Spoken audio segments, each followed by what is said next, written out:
बाबा तुलसीदास की मानस में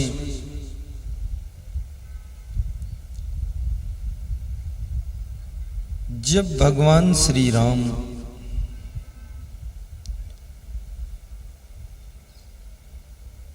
शिवरी के आश्रम पर पहुंचे,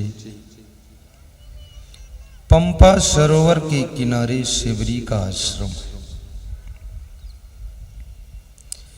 प्राचीन समय में आश्रम बहुत हुआ करते थे, मंदिर कम होते थे और आश्रमों में साधनाएं बहुत हुआ करती थी।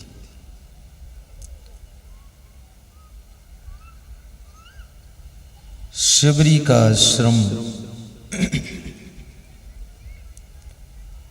शिवरी उस व्यक्तित्व का नाम है जिसके दिल में बहुत बड़ी सब्र है, संतोष है,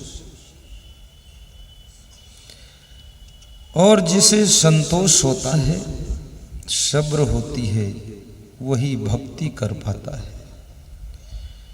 जिसके पास में संतोष नहीं है, सब्र नहीं है, क्रोध ज्यादा है, वो भक्ति में फेल हो जाता है। इसके लिए संत कबीर ने भी कहा है कि कामी क्रोधी लालची भक्ति न इनसे होए, इनसे भक्ति नहीं होती है।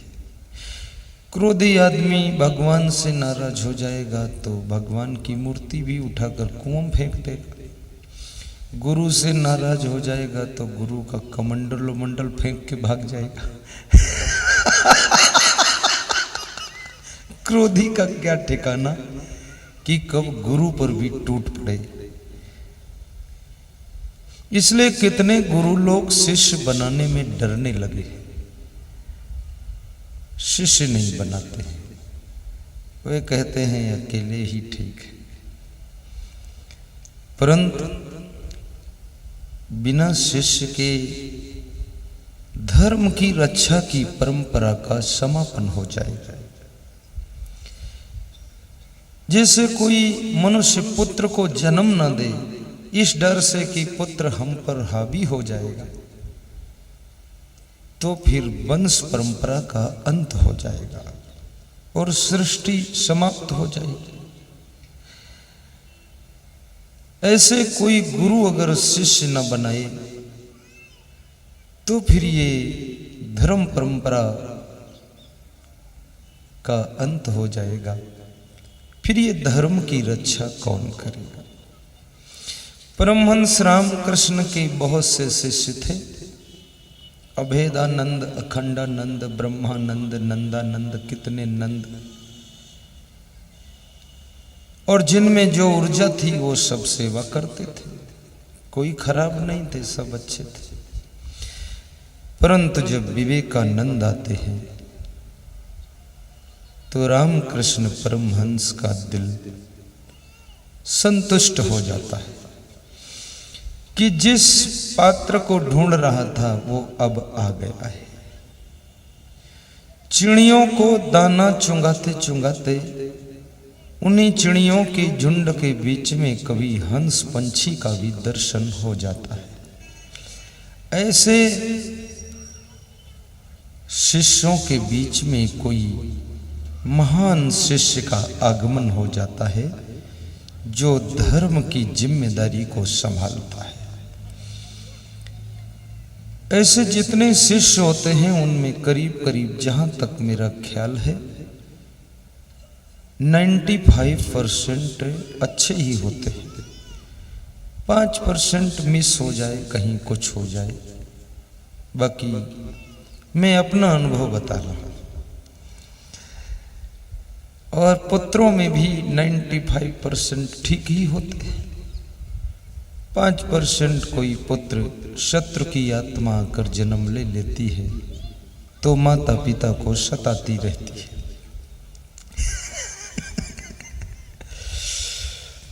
इसलिए इतना पुण्य कमाना चाहिए कि आपके घर में जो पुत्र का जन्म हो वो पुत्र के रूप में ही कोई आत्मा आकर जन्म ले, शत्रु की आत्मा पुत्र बनकर ना आए। जब शत्रु की आत्मा पुत्र बनकर जन्म लेती है तो उसकी पहली पहचान होती है कि बचपन से वो बहुत बीमार रहेगा। उसको तुम लादे लादे हर हॉस्पिटल में दिखाते रहोगे, ना बीमारी का पता चलेगा, ना बीमार ठीक होगा, लाखों रुपया बर्बाद हो जाएगा। और जब वो जवान होगा, पूरा उत्पाती होगा, खुराफाती होगा, दारू पिएगा, लुढ़कता पुढ़कता रोज शाम को घर आएगा, किसी को पहचान नहीं पाएगा, इतना नशा में बेसुध होगा, हर तरह से तुमको दुख देगा, सताएगा, झूठ बोलकर किसी से कर्जा लेकर पैसा भी खर्च करेगा। और वह लोग तुमसे कर्जा मांगने आएंगे कि भाई तुम्हारा बेटा उधार ले गया, हर तरह से पीड़ा दे। समझाओगे तो उलझ जाएगा, लड़ाई करेगा, नहीं समझाओगे तो फिर दिन भर सोता रहेगा, रात भर टीवी चलाएगा, कुछ कहोगे तो जहर खाने की धमकी देगा, कुछ नहीं खाओगे तो दारू पिएगा, सब उल्टा पुल्टा कर्म रहेगा। कभी मां को भी थप्पड़ लेकर दौड़ पड़ेगा, पूरे परिवार का मान सम्मान गिरा देगा, उससे तुम दुखी हो जाओ। तो समझ लेना ये कोई जन्म की शत्रु आत्मा ने आकर जन्म लिया है और अपने कर्म का कुछ लेन देन अधूरा रह गया था, उसको फाइनल कर रहा है। इसलिए संसार में बहुत पुण्य कमाने की जरूरत है। कुंवारी कन्याओं को खीर खिलाने से भी बहुत पुण्य होता है, पंछियों को दाना चुंगाने से भी पुण्य होता है, बूढ़ों को सहारा देने से बहुत पुण्य होता है, गाय की सेवा करने से भी बहुत पुण्य होता है, और गरीबों को मदद करने से बहुत पुण्य होता है, और सत्संग समागम कराने से तो अथाह पुण्य होता है। क्योंकि हजारों की करोड़ों की जिंदगी बदल जाती है और उनके घर में सुख शांति आती है। यह पुण्य इतना होता है कि जन्म जन्म हमारा आत्मा धन्य हो जाता है। आज यहाँ जो सत्संग हो रहा है, आपको लगता है कि इतने लोग बैठे सुन रहे हैं, ये 1,500-2 हजार, ये 2 हजार नहीं है। ये जो यहाँ कैसेट रिकॉर्डिंग हो रही है, ये 3 वीडियो कैमरे चल रहे हैं। ये रिकॉर्डिंग हो करके सबके टीवी चैनल पर ये प्रवचन आएगा, तब इसको 30 करोड़ लोग एक साथ देखेंगे और उसमें से करीब करीब 5 करोड़ लोग बदल जाएंगे। तो ये आगरा के सत्संग कराने वालों को सोचो, 5 करोड़ लोगों की जिंदगी के परिवर्तन का जो पुण्य है वो इन्हीं को प्राप्त होगा जिन्होंने ये समागम करवाया है। इसलिए अपने यहाँ समागम भी कराना चाहिए।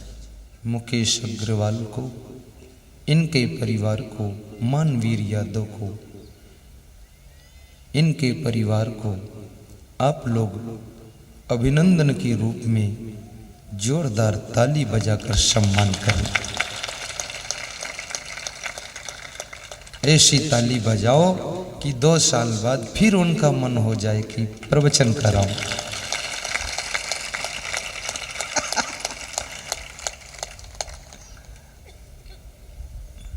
सब खुश हैं। ऐसे कितने लोग हैं जिन्होंने हमको पहली बार देखा है, आमने सामने, हाथ उठाओ। वाह, 97% लोग हैं जिन्होंने देखा ही नहीं था। मुझको आपसे मिलाने वाले, आपके सामने बिठाने वाले ये हमारे खड़े हो मुकेश अग्रवाल जी, देखो ये मानवीर खड़े हो, सुरेश अग्रवाल तुम भी खड़े हो, उत्तम चंद्र, संतोष, यादव चंद्र, पप्पू, देखो ये महिमा सब तुम्हारी रघुराई, जानत तुम्हें तुम्हें हुई जाई। बेटी मैं आपको सत्संग जो सुना रहा था, आश्रम से चर्चा प्रारंभ हुई थी कि शिवरी के आश्रम पर भगवान श्री राम का आगमन हो गया है और शिवरी की वृद्धावस्था आ गई है। बचपन से शिवरी राम का इंतजार कर रही है। कबीर से किसी ने पूछा है कि भक्ति बड़ी होती है कि संपत्ति बड़ी होती है, तो कबीर साहब ने एक दोहा कहा है कि अरब खरब लो द्रव्य हो, उदय अस्त लो राज, भक्ति महातम न तुले, ई सब कौने काज। बड़ी मार्मिक बात है। कबीर साहब कहते हैं अरबों खरबों धन हो जाए,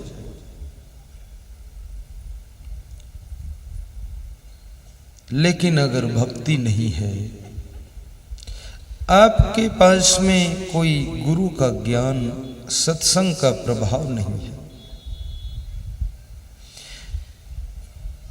तो कबीर साहब कहते हैं धन को, पूरे विश्व के धन को, उदय अस्त लो राज, सूर्योदय जहां होता है और सूर्यास्त होता है, वो सब राज्य और संपत्ति को तराजू के एक पलड़े पर रख दिया जाए, दूसरे पलड़े पर भक्ति को रखा जाए और डांडी पकड़कर उठा दिया जाए, तो भक्ति का पलड़ा वजन हो जाएगा और राज्य और धन का पलड़ा हल्का हो जाएगा। और भक्ति में भी समझना सूक्ष्म बात है। शिव की भक्ति रावण भी करता था और शिव का ध्यान भगवान राम भी करते थे। भगवान राम बहुत बुद्धिमान थे और रावण बहुत विद्वान था, और विद्वान हमेशा हारता है और बुद्धिमान हमेशा जीतता है। विद्वान से बुद्धिमान बड़ा होता है, बुद्धिमान समग्र होता है, विद्वान एक दिशा में होता है। तो रावण शिव जी का नाम जपता था, ओम नमः शिवाय, ओम नमः शिवाय, ओम नमः शिवाय। राम भगवान भी शिव जी का नाम लेते थे। तो सवाल ये खड़ा होता है कि जब दोनों शिव की भक्ति कर रहे हैं, तो रावण की हार क्यों हुई और राम की जीत क्यों हुई? बराबर रहना चाहिए। तो उत्तर ये मिलता है कि राम के पास में गुरु की भक्ति थी, ये पलड़ा भारी था। देखो, आप इष्ट देव किसी को मानते हो बात अलग है, लेकिन गुरु के बिना ज्ञान नहीं होगा आपको। गुरु बिनु ज्ञान न उपजे, नहीं अज्ञान विनाश, बंदों गुरु और देव को जिनसे भ्रम तम नाश। गुरु की कृपा अमर पद पावे, अमर आई अमर रही जावे। बचपन में राम ने वशिष्ठ गुरु का सानिध्य प्राप्त किया और युवावस्था में विश्वामित्र गुरु का सानिध्य प्राप्त किया, और वनवास के समय विभिन्न संतों के आश्रम पर जा जाकर भी ज्ञान प्राप्त किया। लेकिन रावण संतों को सताता था और राम संतों की सेवा करते थे। ये राम के पास प्लस पॉइंट था। रावण के पास कोई उसका गुरु पूज्य नहीं था जिससे ज्ञान सुनता, क्योंकि रावण अभिमानी था। अभिमान किसी के सामने झुकना नहीं चाहता है, अहंकार किसी के ज्ञान को सुनना नहीं चाहता है। सुनने के लिए नम्रता की आवश्यकता पड़ती है। भगवान राम नम्रता की मूर्ति हैं और रावण अहंकार का ज्वलंत उदाहरण है। इसलिए रावण किसी के पैर नहीं छूता है, बड़ा घमंडी है। और घमंड भगवान को भी अच्छा नहीं लगता है, इंसान को भी अच्छा नहीं लगता है। अभी एक गांव में मैं गया था तो लोग कह रहे थे मेरे गांव में एक मास्टर है, वो गर्दन ऐंठ कर निकलता है गांव में, तो मुझे बड़ा कष्ट होता है। हम लोग सब सोच रहे हैं कभी दांव मिल जाए तो इसकी गर्दन पूरा ही ऐंठ दें हम लोग। तो मैंने कहा तुमको क्या परेशानी, वो अपनी गर्दन ऐंठता। बोले ऐंठ में देख नहीं सकता हूं, पूरा ही ऐंठ दूंगा फिर। अभिमान को इंसान भी देखना पसंद नहीं करता है। इसलिए अगर इंसान को जीतना चाहते हो तो नम्रता से उसको जीत सकते हो, विनम्रता। तो राम संतों की सेवा करते हैं, ये उनके पास प्लस पॉइंट है। रावण संतों को सताता है, ये माइनस पॉइंट है। राम गुरु वशिष्ठ का, गुरु विश्वामित्र का आशीर्वाद ज्ञान प्राप्त कर चुके, ये प्लस पॉइंट है। और रावण सब गुरुओं को सताता है, ये उसका माइनस पॉइंट है। जिनके ऊपर गुरु की कृपा है उनका नाम राम है, और जिनके ऊपर गुरु का श्राप है उसका नाम रावण है। संत जिनको आशीर्वाद दे रहे हैं उनको राम कहते हैं, और जिनसे संत दुखी हैं उसको रावण कहते हैं। और संत जिससे प्रसन्न हैं उनकी जीत होती है, और संत जिससे खिन्न है उसकी हार हो जाती है। इसलिए रावण हारता है। और अब मैं ये भी आपको बता देना चाहता हूं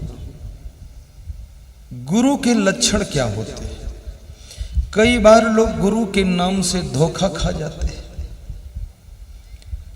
और ठगा जाते हैं और फंस जाते हैं, और फिर कहते हैं ये क्या हुआ।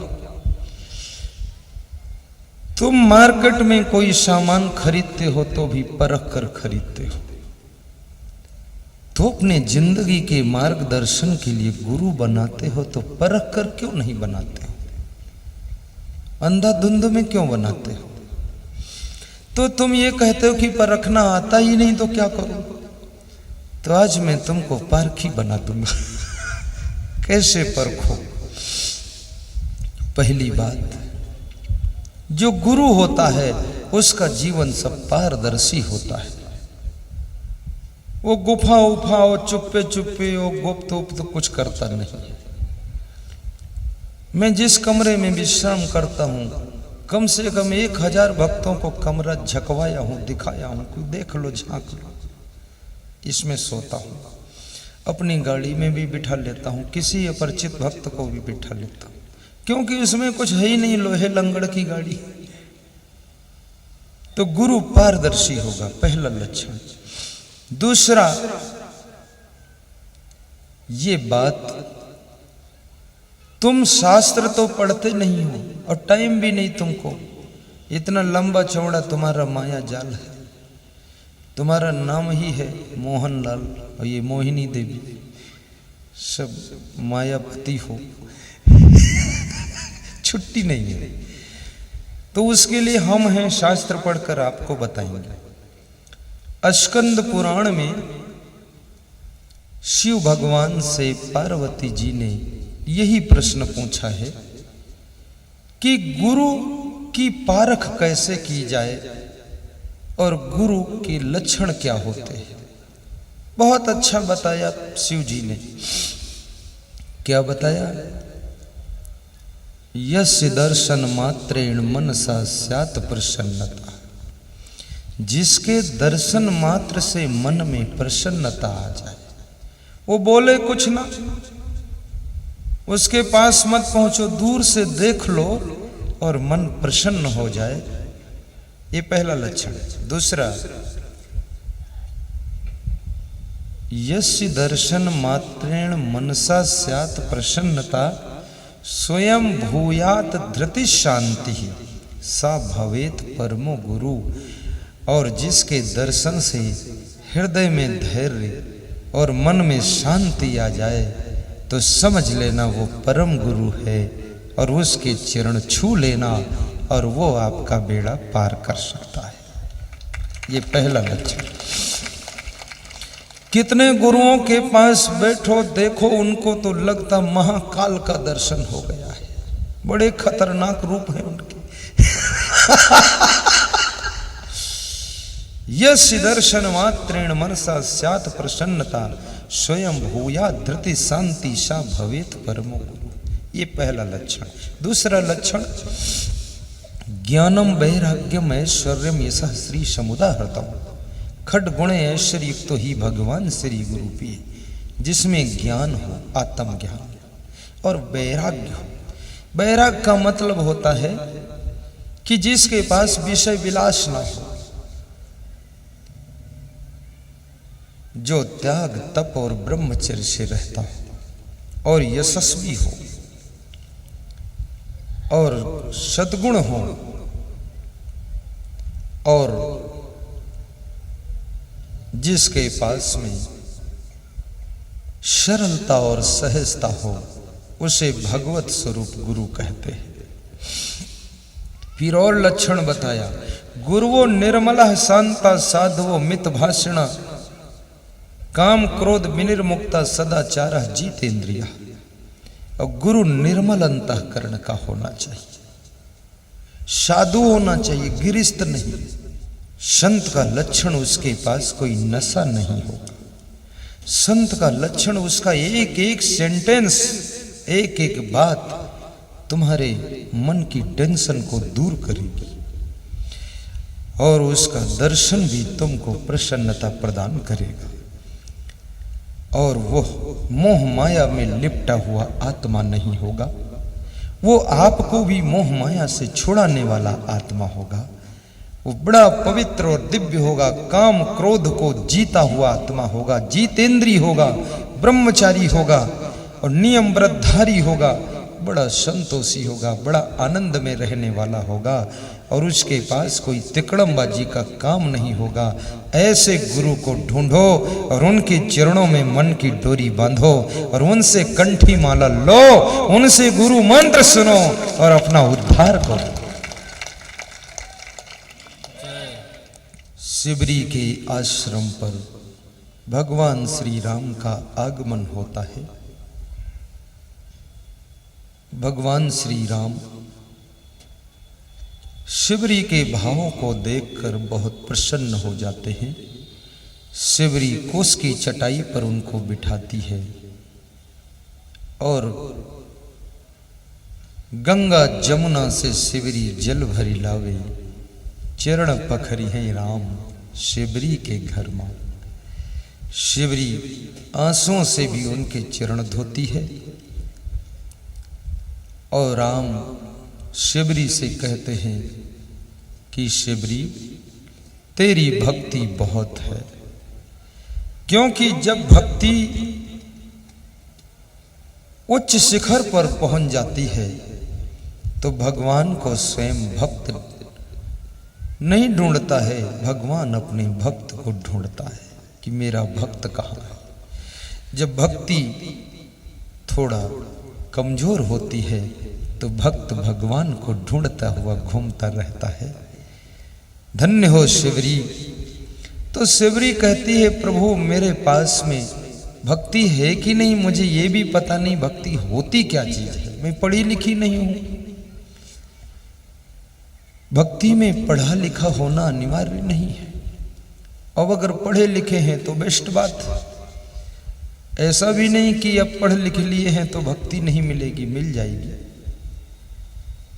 शिक्षा प्राप्त कर लो तो अच्छी बात है, और कम शिक्षा है तो भी ठीक है। तो शिवरी के प्रेम में राम भगवान पंपा सरोवर के तट पर बने हुए आश्रम पर पधारते हैं और शिवरी के बारे में गीत गाया गया कि भक्ति मां भूले भगवान हो शिवरी के घर मां, भक्ति मां भूले भगवान हो शिवरी के घर मां। गंगा यमुना से शिवरी जल भर लावे, क्यों भर कर लाती थी? क्यों? क्योंकि चरण पखरी हैं भगवान हो शिवरी के घर मां, चरण पखरी हैं भगवान हो शिवरी के घर मां। खट्टे मीठे बेर शिवरी चखी चखी लावे, खट्टे मीठे बेर शिवरी चखी चखी लावे। हर बेर को नहीं चखती थी, एक पेड़ का एक फल चख लेती थी कि इस पेड़ के फल खट्टे हैं कि मीठे। लोगों ने अतिशयोक्त अलंकार में लिख दिया, कह दिया कि जूठे करके बेर राम को शिवरी ने खिलाया, भगवान ने जूठे बेर खा लिया। क्या कोई अपने भगवान को, अपने इष्ट देव को, गुरुदेव को अपना जूठा खिलाएगा? इतना उल्टा कैसे कर सकता है? पर ये बहुत बढ़ा चढ़ाकर ज्यादा लोगों ने लिखा है। अब लिखने वालों की कलम कौन रोक सकता है? जहां न पहुंचे रवि वहां पहुंचे कवि, और जहां न पहुंचे कवि वहां पहुंचे अनुभवी। तो अनुभव करने से पता चलता है कि हर बेर के फल को जूठा शिवरी ने नहीं किया था। और भगवान श्री राम को अनेक बेर के फलों को चेक किया, जिसमें के मीठे थे, लाकर रखा कि खाइए प्रभु, भोग लगाए। मुझे तो लगता है इस सभा में भी शिवरी जैसे बहुत से भक्तगण बैठे हुए, बड़े श्रद्धावान हैं। शिवरी की कथा लिखने वाले तुलसीदास थे तो लिख दिया, किताब छप गई।